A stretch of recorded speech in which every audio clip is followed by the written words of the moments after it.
안녕하세요. 시니어 여러분의 복지를 수호하는 시니어 복지방위대의 김상사입니다. 최근 봄비가 자주 내리고 있는데요.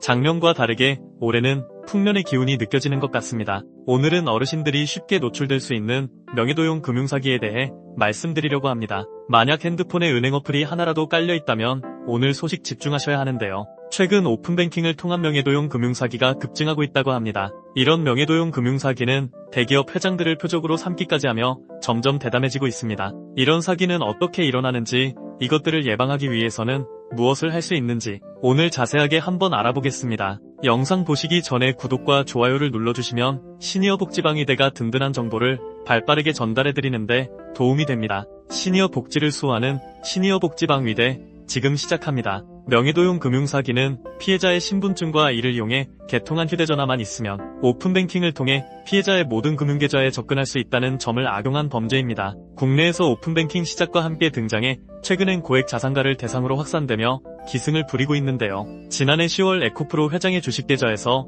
에코프로 주식 25억 원에 상당하는 주식이 16일부터 3일에 걸쳐 장내 매도되었습니다. 하지만 에코프로 회장은 그 당시 유죄가 확정되어 수감 중인 상태였는데요. 이는 에코프로 회장의 명예 및 계좌 정보가 무단 도용된 것으로 회장의 동의가 없이 매도된 것이었습니다. 이후 회장 명의를 도용한 누군가가 주식 매각 대금 25억 원을 다른 계좌로 인출하려고도 했는데요. 다행히 에코프로 측이 이전 회장의 모든 계좌에 지급 정지를 걸어놓은 덕분에 자금 인출을 막을 수 있었다고 합니다. 이 명의도용 사기는 회장 명의를 도용해 개통된 알뜰폰이 핵심적인 역할을 했습니다. 또한 계좌 하나만 있으면 다른 보유 계좌까지 모두 찾아 통합거래를 할 수 있는 오픈뱅킹 서비스가 있기에 가능한 일이었습니다. A 회장의 경우엔 직원들이 재빨리 지급 정지를 걸은 덕분에 금전 피해를 막을 수 있었지만 신분증이 도용된 뒤 휴대전화까지 개통되면 사실상 금융기관에 있는 자산을 전부 잃을 수 있습니다. 본인 명의 휴대전화 하나만 있으면 신용카드 발급부터 금융계좌 조회나 신규 개설까지 못하는 게 없기 때문입니다. 경찰에 따르면 최근엔 보이스피싱 기법도 과거 피해자의 직접 송금을 유도하던 것에서 신분증 사진을 요구하는 식으로 진화하고 있다고 하는데요. 실제 지난해 하반기 수십억 원을 털린 자영업자나 도용당한 신분증으로 개통된 휴대전화 하나 때문에 빚더미에 앉거나 수천만 원의 피해를 본 어르신들의 사례가 빈번하게 확인되고 있습니다. 지난 2019년 음식점에서 일하던 김모 씨는 신분증 사진을 촬영해 휴대전화에 보관했다가 자신도 모르게 진행된 휴대전화 소액결제 요금 110만 원과 대출금 1000만 원을 떠안게 되었습니다. 알고 보니 김 씨가 일하는 음식점 사장 윤모 씨가 김 씨의 휴대전화에서 개인정보를 탈취해 그의 명의로 알뜰폰을 개통, 각종 소액결제로 같은 해 78월 110만 원을 썼던 것입니다. 또 김 씨 명의로 각각 300만 원과 700만 원의 은행 대출 2건을 받기도 했습니다. 소액 대출을 미끼로 한 보이스피싱에 속아 개인정보를 털린 뒤 휴대전화가 여러 개 개통된 경우도 있습니다. 직장인 최모 씨는 지난 2022년 선불 유심칩을 담보로 대출을 받았는데 이 후업자가 요구하는 대로 주민등록증 사진과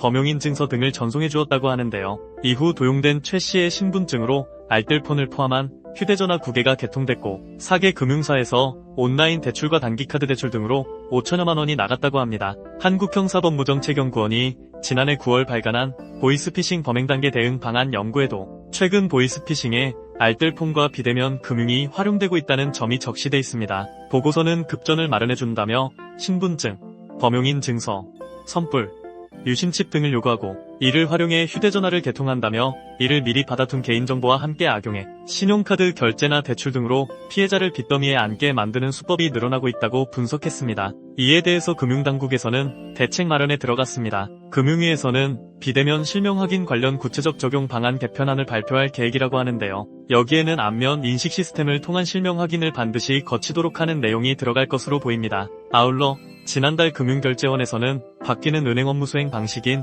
신분증 안면 인식 시스템을 구축하기도 했는데요. 금융결제원은 금융사가 고객, 실명을 모바일 뱅킹 등 비대면으로 확인할 때 신분증 사진이 제출인과 같은지 확인하는 신분증 온라인 도용 방지 시스템을 만들었습니다. 이 시스템은 신분증 사진과 스마트폰 등으로 찍은 고객의 얼굴 사진을 비교해 같은 사람인지 확인하고 고객이 신분증 사진과 함께 본인의 얼굴 사진을 제출합니다. 그러면 안면 인식 시스템이 신분증 사진과 고객 얼굴 사진의 특징을 비교해 같은 사람인지 확인하게 되는데요. 현재 KB국민은행, 전북은행, 수협은행, 제주은행, NH농협은행, BNK 부산은행, 산업은행, 광주은행 등 총 8개 은행에 적용되어 있고 나머지 금융사들도 향후 점차적으로 적용할 예정이라고 합니다. 하지만 중요한 것은 아무리 기술적인 시스템이 적용된다고 할지라도 가장 중요한 건 개인이 조심하는 것인데요. 최근 금융사기범들이 개인정보를 유출하는 가장 흔한 방법이 바로 스마트폰 해킹이라고 합니다.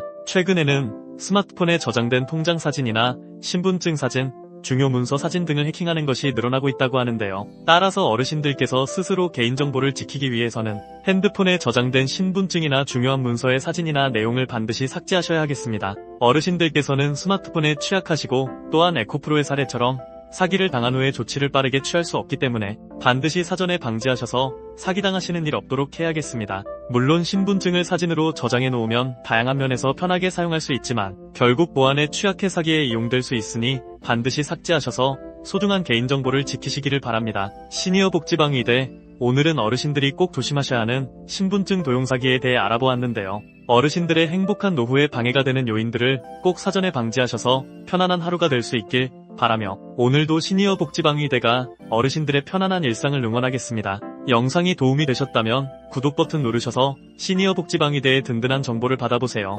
지금까지 어르신들의 복지를 수호하는 시니어 복지방위대였습니다.